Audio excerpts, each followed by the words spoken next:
One of the first recognized health benefits of olive oil was its high oleic acid concentration, a beneficial monounsaturated fatty acid with the ability to help lower LDL cholesterol.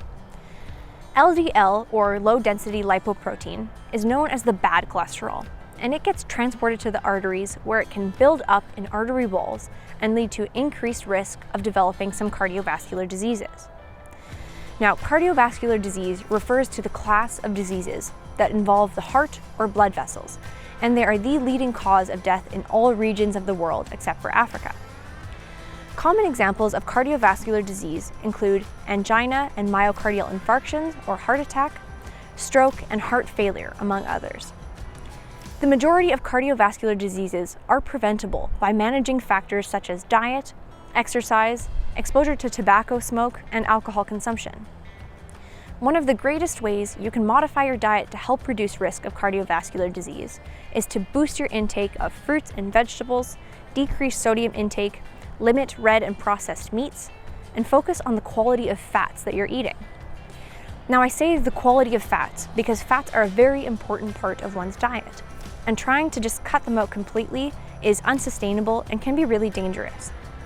Specifically, decreasing the consumption of trans fats and saturated fats, such as butter and coconut oil, and increasing the amount of monounsaturated and polyunsaturated fatty acids is hypothesized to be the most beneficial in helping to reduce harmful cardiovascular events.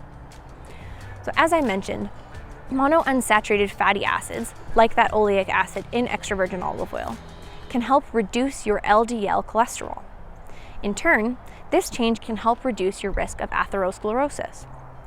Now, atherosclerosis involves the narrowing of arteries by the formation of lesions in artery walls and the buildup of fatty plaques along those walls.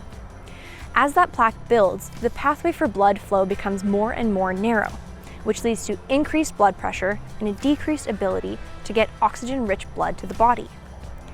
As you can imagine, these changes can lead to a heightened risk of stroke, heart disease, and even kidney problems depending on where the buildup occurs.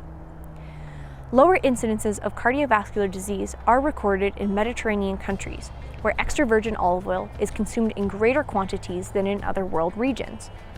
Now, that oil consumption typically comes along with other dietary factors, such as decreased meat intake, emphasis on fruits, vegetables, and legumes, and a focus on whole grains.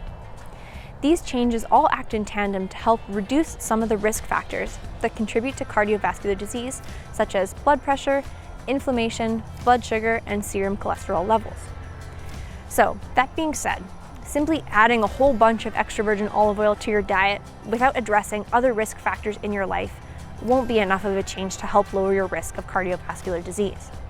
But making those other lifestyle and diet changes while replacing other fats in your diet with a quality extra virgin olive oil has been shown to help improve cardiovascular health and decrease your risk factors for developing cardiovascular disease.